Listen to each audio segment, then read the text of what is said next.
Hello friends, welcome back to my channel Snigdha and mom blog. आरो एकटी कुयाशा भेजा सकाल थेके तोमादेर साथेई आमार এই ব্লগটা शुरू करছি। एरकम एक सकाले किन्तु गान गाइते खूब इচ্ছে करछिलो। चलो एक गान करा जाक।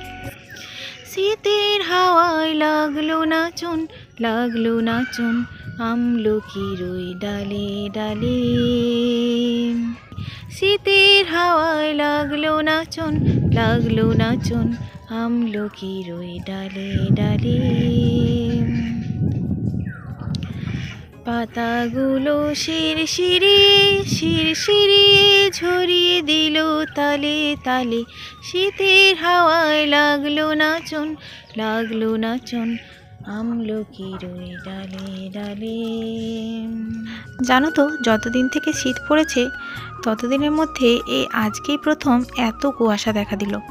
আগেও কুয়াশা হয়েছে কিন্তু খুব হালকা ধরনের, এতটা কুয়াশা এর আগে কিন্তু কোনো দিনই হয়নি। তো আজকে উঠে সকালে এত কুয়াশা দেখে কিন্তু মনটা একদম অন্যরকম হয়ে গিয়েছিল। বেশ ভালো একটা ফিল হচ্ছিল।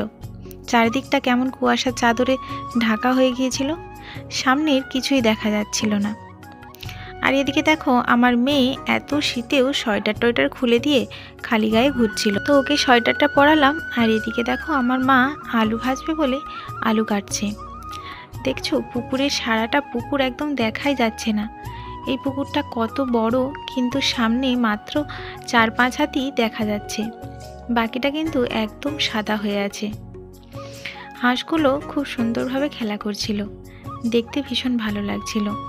আজকে যেন কিছুতেই নিজের কাজগুলো করতে ইচ্ছে করছিল না, মনে হচ্ছিল চুপচাপ দাঁড়িয়ে থাকি।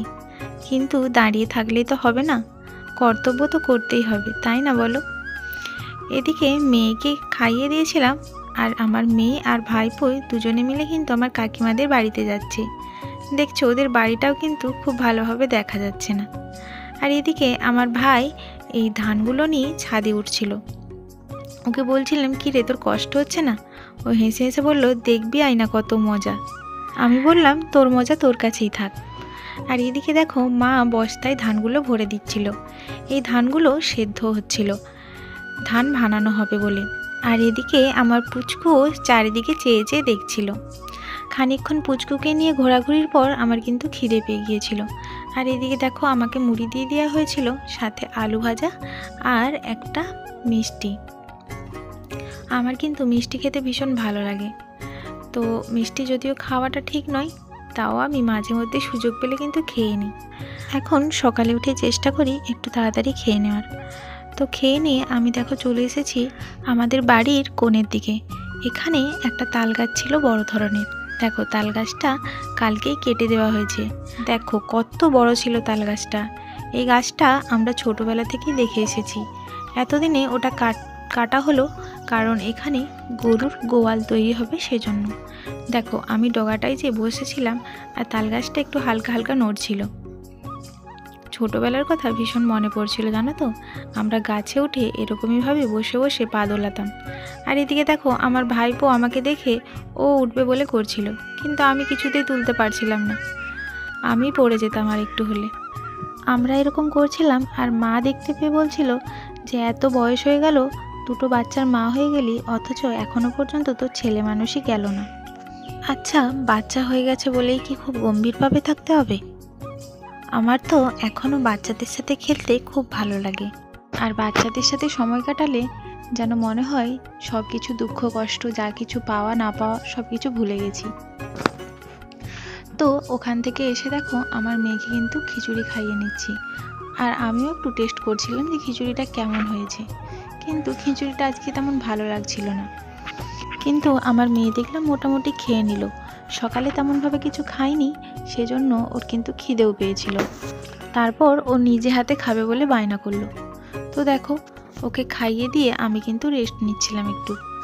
এখন বাজে ওই দুপুর 1টার মতো, আর আমি আমার মেয়েকে দুপুরের খাবার খাওয়ানোর জন্য বসে গিয়েছি। এই উনুন শালটায় ভীষণ সুন্দর রোদ পড়ে জানো তো। আর আজ তো সকাল থেকে ভীষণ কুয়াশা ছিল আর ঠান্ডাটাও ভীষণভাবে লাগছিল। তো বেলার দিকে একটু হালকা রোদ বেরিয়েছে, তো সেজন্য দেখো এই উনুন শালে বসেই কিন্তু আমার মেয়েকে আমি খাইয়ে নিচ্ছি।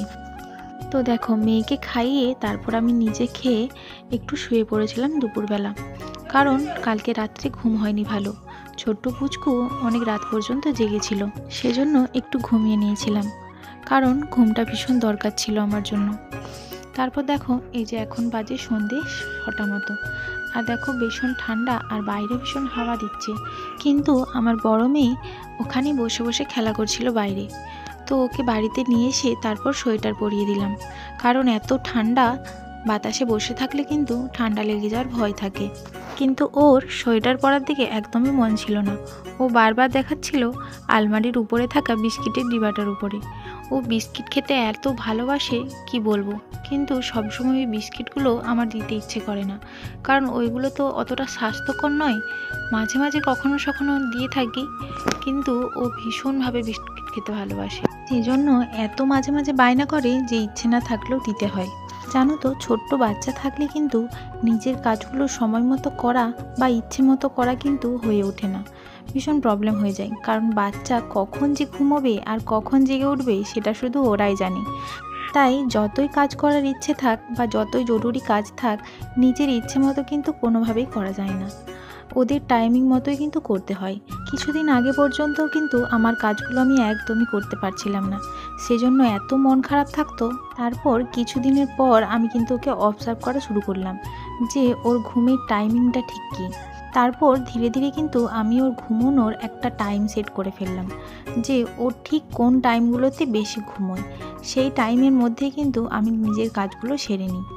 দেখো এখন যেমন এই সন্ধ্যের টাইমটা ও একটু ঘুমোয়, সেজন্য ঠাম্মাকে ধরতে দিয়ে আমি কিন্তু বসে গেছি ওর কাঁথা কাপড়গুলো একটু গোছগাছ করে নিতে, আর নিজের রুমটাকেও একটু ক্লিন করব ভাবছি। কারণ সারাদিনে নিজের কাজ প্লাস দুটো বাচ্চার কাজ, সেগুলো নিয়ে কিন্তু আমার একদমই সময় হয়ে ওঠেনি যে ঘরটাকে একটু ক্লিন করার। কিন্তু ঘর না ক্লিন থাকলে আমার একদমই মন ভালো থাকে না। সেজন্য দেখো নিজের বেবির যে কাঁথা কাপড়গুলো, সেগুলো কিন্তু যেগুলো কাঁচা ছিল ওগুলো আমি বসে বসে ভাঁজ করে নিচ্ছি। ওগুলো ভাঁজ করে দিয়েই আমি কিন্তু নিজের রুমটাকে একটু ক্লিন করে নেব। আর রাত্রে যে কাঁথা কাপড়গুলো আমার দরকার হবে সেগুলো কিন্তু এই ব্যাগটাতে আমি গুছিয়ে রেখে দিই, আর এই ব্যাগটা আমার বিছানাতে রাখি, যাতে সময় মতো ও প্রয়োজন মতো আমি কিন্তু এগুলো হাতের কাছে পাই। আর দেখো এই যে বালতিটা দেখছো, এটাতে কিন্তু আমি বেবির জামা কাপড় রাখি, যাতে কোনো সময় যদি ও জামা কাপড় ভিজিয়ে দেয়, কখনো কখনো ঘামে ভিজে যায়, কখনো কখনো বমি করে দেয়, সেজন্য কিন্তু ওর জামা কাপড়ও রাত্রি কখনো কখনো দরকার হয়। সেজন্য এই বালতিটার ভেতর কিন্তু আমি ওর জামা কাপড়গুলো রাখি, আর সেটা আমার বিছানার নিচে রেখে দিই, মানে সময় মতো ওটা কিন্তু আমি ব্যবহার করি। আর এইভাবেই সব কিছু গুছিয়ে রাখি বলে সেজন্য কিন্তু আমাকে খুব বেশি বিরক্ত হতে হয় না, আর পরিশ্রমও করতে হয় না, সব কিছু হাতের কাছে পেয়ে যাই। ওগুলো গুছিয়ে দিয়েই চলে এলাম আমার বুক শেলফটাকে একটু গোছাতে। বুক শেলফের ওপরে কিন্তু আমার অনেক প্রয়োজনীয় জিনিস রাখি আমি, তাই ওটাকে একটু ঝাড়পোছ করে নিয়ে তারপর জিনিসগুলো গুছিয়ে রাখবো, কারণ এত ধুলো জমেছিল কদিন থেকে, একদম পরিষ্কার করার সময় পাইনি। বুক শেলফটা গুছিয়ে নিয়ে আমি কিন্তু টেবিলটা গুছিয়ে নিচ্ছি। আর দেখো এই টেবিলে এই বালিশগুলো ছিল, এই বালিশগুলো আমার বড় মেয়ে হওয়ার সময় আমার মামি শাশুড়ি দিয়েছিলেন, তিনি মারা গেছেন। তো এই বালিশগুলো যখন গোছাচ্ছিলাম তো তার কথা ভীষণ মনে পড়ছিল। আসলে মামিমা খুব ভালোবাসতেন আমাকে। তো দেখো গোছানোর সময়ে কিন্তু আমার ছোট মেয়ে উঠে পড়েছিল, তো ওকে আবার নিতে হলো। তো এখন বাজে ওই রাত 9:30টার মতো, আর আমার মেয়ের জন্য দেখো খিচুড়ি নিয়ে চলে এসেছি ওকে খাইয়ে দেবো বলে। আমার এটা একটা এক্সট্রা কাজ জানো তো, বড় মেয়ে নিজে হাতে এখনও পর্যন্ত খেতে পারে না, তো ওকে খাইয়ে দিতে হয়। আমি রোজ 9টার সময় ওকে খাইয়ে দিই, কিন্তু ছোটো মেয়ে ঘুমোয়নি বলে সেজন্য ওকে একটু দেরি হলো খাওয়াতে। আর দেখছো খাওয়া ছেড়ে ওর মামা আসতেই তার কাছে ছুট দিল, তো অনেক কষ্টে ওকে খাওয়াতে হলো। ওকে খাইয়ে নেওয়ার পর কিন্তু আমিও রাতের খাবারটা সেরে নেব। দেখো আজকে খাবারে আছে রুটি, গুড় দুধ আর একটু বাঁধাকপির তরকারি। আজকে যেভাবে প্রচণ্ড শীত পড়েছে আর ভাত খেতে ইচ্ছে হলো না, সেজন্য মাকে বলেছিলাম আমার জন্য রুটি বানাতে। তো দেখো রুটি চলে এসেছে, এবার আমি খেতে বসে পড়েছি। তো ডিনারটা তাড়াতাড়ি সেরে নিয়ে আমার কিন্তু আজকে একটু তাড়াতাড়ি ঘুমানোর ইচ্ছে আছে, কিন্তু ইচ্ছে থাকলেই তো আর সব হয় না বলো, সব কিছুই পরিস্থিতির উপর নির্ভর করবে। কারণ ছোট মেয়ে যে কী করবে, রাত জাগবে নাকি ঘুমোবে সেটাই আমি জানি না। কারণ ওদের তো কোনো ঠিক নেই, যখন ইচ্ছে ওঠে আর যখন ইচ্ছে ঘুমোয়। তো চলো আমি ডিনারটা কমপ্লিট করে নিই। আর আজকের মতো ভিডিওটা কিন্তু আমি এখানেই শেষ করছি। তো আমার পুরনো বন্ধুরা যারা সাবস্ক্রাইব করেছো আমার চ্যানেলটাকে, তাদেরকে অনেক ধন্যবাদ। আর যারা নতুন বন্ধুরা আমার আজকের ভিডিওটা দেখলে, যদি ভিডিওটা কোথাও ভালো লেগে থাকে তাহলে অবশ্যই চ্যানেলটাকে সাবস্ক্রাইব করে দিও, এরকম নতুন ভিডিও আবার পাওয়ার জন্য। তো চলো, সবাই ভালো থেকো, সুস্থ থেকো, এই কামনা করে আজকের ভিডিওটা কিন্তু এখানেই শেষ করছি। দেখা হচ্ছে নেক্সট ভিডিওতে। বাই।